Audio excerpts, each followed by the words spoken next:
Hey everybody, welcome back. Today we're going to talk a little bit about painting, and then I'll take you in and show you where I am on that CJ5 body that is getting painted Sierra blue. I'm just going to run over some guns real quick, show you what I use. And what you don't want to do when you're trying to do a paint job is get a cheap gun. The better the gun, the better the paint job. I mean, there's no question about it. These first two guns here, these are made by Iwata, and this is my clear only gun. I only shoot clear with this. It's a 1.4 nozzle, and it just has one purpose in life, and that's to shoot clear. It's the same type of gun. It's another Iwata, and this shoots all my urethane colors, and this is what I'm shooting the Sierra blue with. 1.3 nozzle on that. This is a very old DeVilbiss GTI Millennium gun. This came with a 1.3, 1.4, and 1.5 nozzle. This is my dedicated epoxy primer gun. This just shoots the SPI epoxies, and when I finally get aggravated enough and it gets enough of buildup on it, I clean it. But this one's always kind of running epoxy through it quite a bit. The other brand name gun that I like, this is a SATA, and this has a 2.5 nozzle on it, and this is what I shoot my high build primers with, and any kind of 2K primer if I'm trying to build up a surface. This is the gun I use. And you know, if you're going to get a gun, it's worth spending the money on it. I think these guns here are about $500 a piece now, and they go up to $600, $700, $800. I think this one was about 600 bucks. But you want the best gun you can afford. It's going to atomize the paint better. And we're going to go outside, and I'm going to show you how to adjust one and get it spraying right for you. We'll take this this 1.3, and I'll show you different features of it and show you how to get a good consistent spray pattern, how to adjust that, and we'll do that outside. I've got a piece of chipboard set up, and I'll show you the different patterns. Okay guys, kind of tight in here, but you can see my Quincy compressor there, and you can't even think of a good paint job if you don't have enough air volume, and you need good dry air. So it comes out of my compressor, hits a regulator, and everything is made out of black pipe. Everything is tilted back to this main drain I have right here, and I have another line running right to the tire machine, which gives me 150 pounds at the tire machine. But the shop is mainly regulated down to 90 psi, and I'll show you the type of black piping that I do to keep water out of your line, your air tools. Basically, you want to keep it in the lines. You want to get that nice hot compressor air up against the cold black pipe and turning to water. That's the key. You can easily take water out of your air lines, but that hot humid air, if it gets through, it does you no good. So let me get you in a better area. I'll show you how I do my air piping. Okay, it's a little crowded. I got things all over the place, but you can see my main line coming off the compressor is right here. It's 3/4 black pipe. Everything is tilted back toward the compressor, and then to make a outlet, you see I have a T. I come up, over, and down, across in front of the pipe. Follow me down here. There is my shutoff. Another T. Come over and up again into a water separator, and then out to a couple outlets. And then below that, I have a drain right there for the main line. And being black pipe, like I say, it turns the hot air vapor into water, and it's easily collected in that water separator right there. And this is the setup right near my my welding bench where I run a lot of air tools, so I have a water separator in there, and I could shut any parts of the system off because I have shut-offs everywhere. And I'll take you and show you the final filter in the paint area next. Okay, out of the shop I have some 2-inch black pipe. I have an outlet here outside, you can see, and a shut-off for that. And that guy runs underground. 2-inch black pipe runs from the main shop to the next shop that I'm building. So underground, I've got 2-inch black pipe, and I'll show you the final water separator right before I paint. Okay guys, this is where I come into the next building, and this is the finest filter I can get. It filters down to the finest amount, and has cartridges in there which you can replace. So I got my on-off, and then I've got my hose. That's a full 3/8 hose. Don't use little skinny hoses, you just kill your air volume and that will hurt your paint job.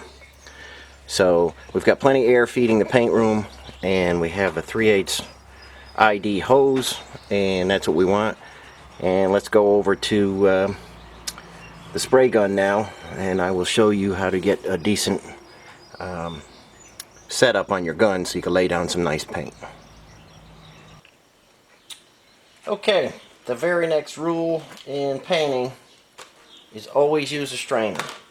Don't let anything get in your gun that hasn't been strained. I've got a little bit of black paint mixed up. Everything goes through a strainer. You won't have any gun problems, you won't have any clogging, you won't have anything spitting out of the gun, ruining your paint job. Everything goes through a strainer. Okay, now we're going to take this,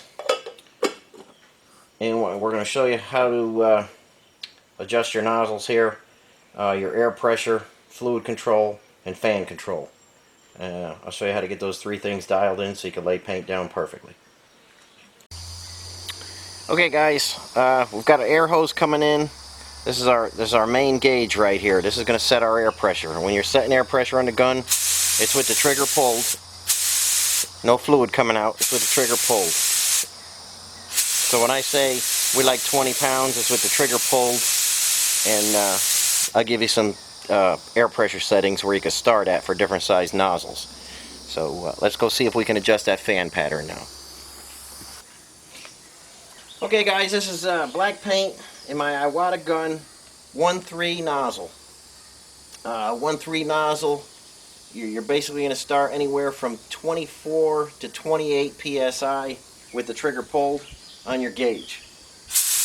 A 1.4 nozzle, you'll be anywhere from about 26 to maybe 32.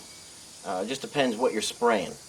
I got that set right at 24 right now, and I like to start with my fluid control. This is the fluid control on your gun. I like to start with that turned in, and then back it out a turn. And we're just going to pull the trigger and see what that does. It's probably going to be too not enough fluid, but we're gonna dial this in. So you can see with the gun about 8 inches from the paper here, we've got a very narrow paint area. I'm going to take the fluid control out a little bit, another turn, and we're going to hit it again. And we're about 8 inches off the paper. I like to paint anywhere from 6 to 8 inches from the panel. Some guys like to shoot a foot away. I don't like to do that. I like to stay in about 6-8 inches, and it gives a good paint job. You can see we got a lot of fluid there. There's a lot of paint on the paper, but our fan is real tight. So we're going to go to this fan. We're going to open that up a little bit. There's a lot of paint. We're starting to drip. So we want a bigger fan to use up some of that paint. You see we're getting a little bit longer there. Nozzle's a little crooked, or I held the gun crooked. We're going to open up the fan just a little bit more. Try and get a better shot here for you. And you see we got a pretty even fan here. It's atomizing nice. We got enough fluid in there, so our fluid control is pretty good now.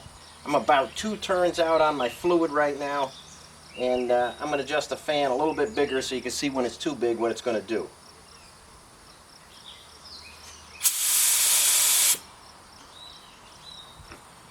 It's starting to belly in a little bit here and here, and it's light and light down there.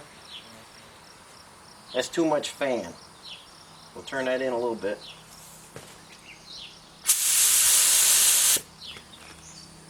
And that's making a pretty good pattern. I'm holding the gun all crooked because I'm trying to stay out of the way of the camera. But that's making a pretty good pattern. You can see there's plenty of paint in there. It's atomizing nice. And that's going to be a nice fan. So now when we're up against the Jeep or whatever we're painting, we want to do like at least a 50% overlap. So I'm going to come across the bottom here, make a pass, show you what that looks like, and then show you what the overlap's going to look like.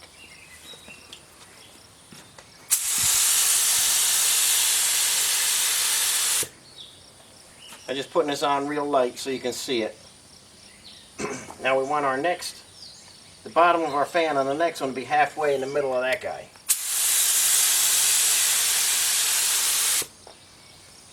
It's cardboard, it's sucking up the paint all weird and stuff. But I'll open up the fluid just a little bit.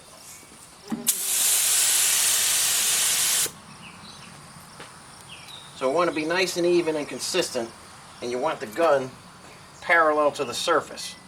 So if you sprayed and you were down like this, you're going to make all the paint be on one side and real light on the top, and eventually you'll start running it, or you'll stripe your panel or something like that. Same thing if you hold the gun at an angle that way. It's heavy way on the top and real light on the bottom. You'll run it again and you'll make a mess of it. So spend some time with your 2 controls there. Get enough fluid, your fluid screw, get that turned out enough where you're getting enough paint on the panel, and then adjust your fan to what you like. Now there's sometimes on a vehicle where I'll close that fan way up if I'm shooting from one side of the vehicle to the other. And it's important for me to have fan control that I could just quickly adjust with my thumb.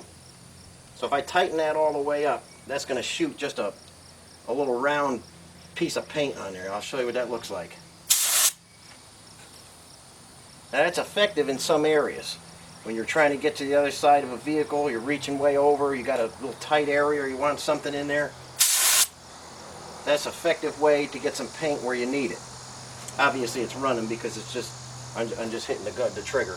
But right while you're spraying, you can adjust that back to your fan and spray nice and even again. It just takes a bunch of getting used to. If it's your first time painting, your hand might get tired, from holding the gun, quite often. Your wrist gets a little bit stronger and you get used to the motion and stuff. When you're painting a panel, you want to start from one side, move to the other side. When you get to the other side, the trigger's off, then start the trigger on again, off on this side. I'll show you what that's going to look like. So if this was just the side of a vehicle or something, we're going to start, we're going to be off, turn it on right when we get to the edge of the panel, turn it off when we come off the panel. Parallel to the car. Turn it off when you get to that side.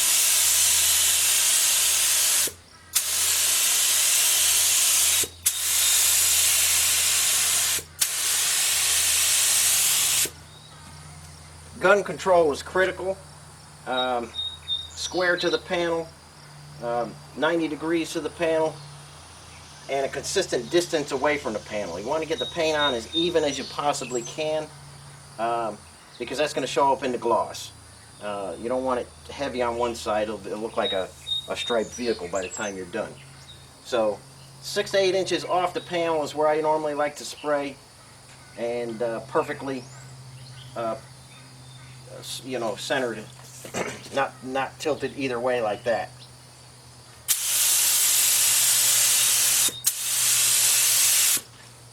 So just get your spray gun, take it out, adjust the fluid control, adjust the fan to where you're comfortable spraying something. Like I say, this is on a piece of chipboard, so it's soaking it up and looking a little weird. But just take a few minutes, adjust your gun properly, adjust your air pressure right. I was happy about 24 pounds with that 1.3 nozzle. That worked real good for me. So I'll just disconnect here, and I'll move you into the paint room. I have a little bit of the Sierra Blue painted on that CJ5 body tub, and I'll show you what that looks like. Okay, I'm over here in the paint area.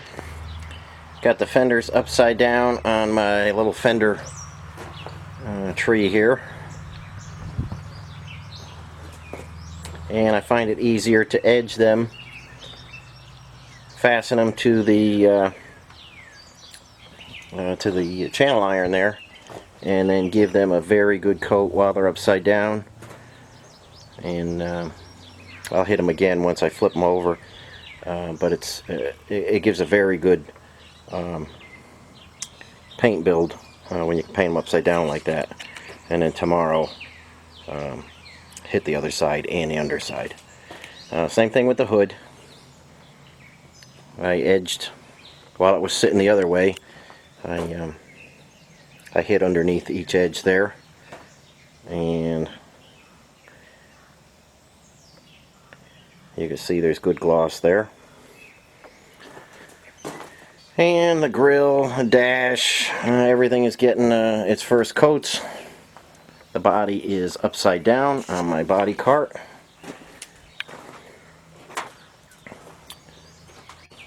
Get the underside of the filler there. The underside of the cowl. And it's easy when it's upside down like this to crawl in there and edge all those areas. That whole lip that goes all around. Get the cowl supports while it's upside down. And obviously I got the firewall so I could get this edge.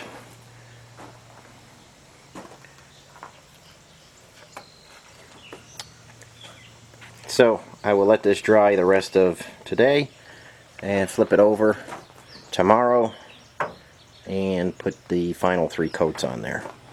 So this is how I go about doing a body tub. It's a lot of steps, but it's the way you get the best paint job on them. You can't really do it all in one shot, and you can't paint the underside if it's on the chassis, and you can't hang it and do top and bottom at the same time. It just works out nicer to get the inside and the edges of everything while it's upside down. So I will put a video out of the process to get to the Sierra Blue, and I'm putting out this